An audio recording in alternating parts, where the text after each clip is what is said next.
बच्चों, आपके सामने 100 शब्द प्रति मिनट गति का डिक्टेशन दे रहा हूँ। Yes, start.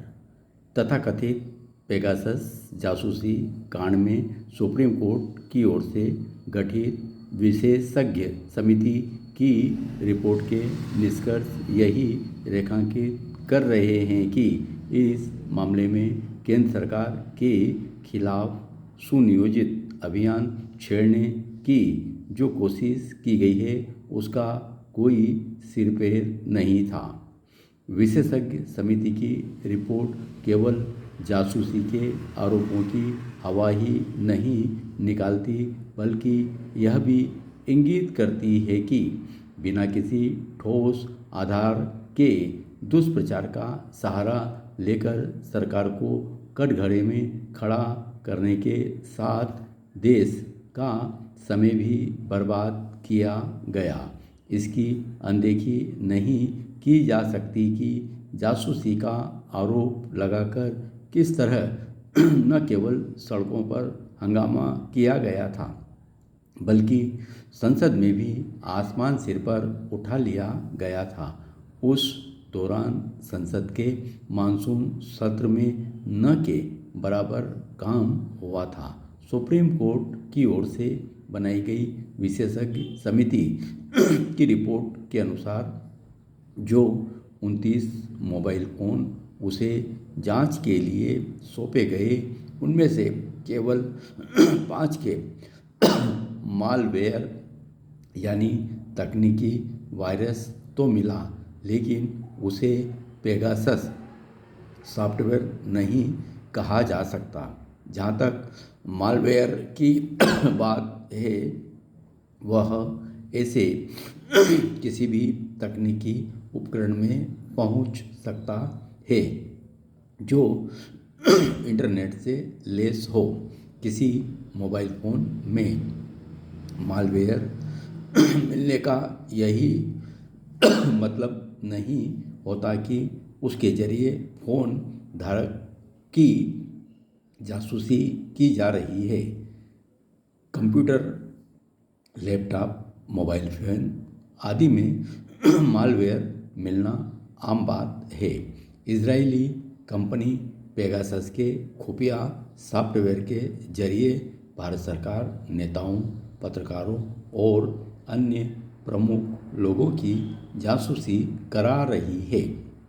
इस सनसनीखेज आरोप ने तभी दम तोड़ दिया था जब उन तमाम लोगों ने सुप्रीम कोर्ट के निर्देश पर इस मामले की जांच करने वाली विशेषज्ञ समिति को अपने मोबाइल फ़ोन सौंपने से इनकार कर दिया था। ध्यान रहे कि तथाकथित खोजी पत्रकारिता का दम भरने वाले संदिग्ध किस्म के लोगों ने यह दावा किया था कि पेगासस सॉफ्टवेयर के जरिए भारत में कम से कम 150 लोगों की जासूसी की जा रही थी। आखिर क्या कारण रहा कि इन 150 लोगों में से केवल 29 ने ही अपने मोबाइल फ़ोन जांच के लिए सौंपे? इस प्रश्न का यही उत्तर हो सकता है कि ये लोग पहले से यह जान रहे थे कि उनकी ओर से जिस मामले को तुल दिया जा रहा है उसमें कोई दम नहीं। इस पर हैरत नहीं कि ऐसे लोग अभी भी किंतु परंतु का सहारा लेकर विशेषज्ञ समिति की रिपोर्ट पर सवाल खड़े कर रहे हैं। लेकिन इसके पहले उन्हें यह बताना चाहिए कि आखिर उन्होंने जांच में हिस्सा क्यों नहीं लिया।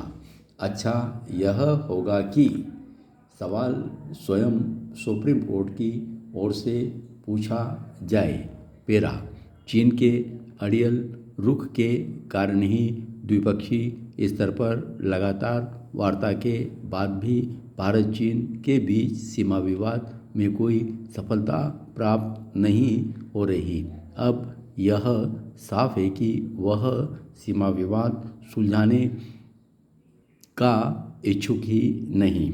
गलवान में हुई हड़प के बाद 16 दौर की सैन्य वार्ता और अन्य मंचों पर द्विपक्षीय वार्ताओं के बाद भी सीमा पर तनाव की स्थिति में कोई विशेष बदलाव नहीं आया। भारत लगातार कह रहा है कि समग्र द्विपक्षीय संबंधों में प्रगति के लिए सीमा पर शांति एवं स्थिरता पूर्व शर्त है। इसके बाद भी पूर्वी लद्दाख में टकराव वाले सभी स्थानों में चीन अपनी सैन्य उपस्थिति बनाए हुए है। यह स्थिति चीन द्वारा संबंध सुधार के दावों को पूरी तरह खोखला साबित करती है। चीन द्वारा हिंद महासागर क्षेत्र में अंतर्राष्ट्रीय नियमों और छोटे देशों की संप्रभुता का उल्लंघन जारी है। धन्यवाद।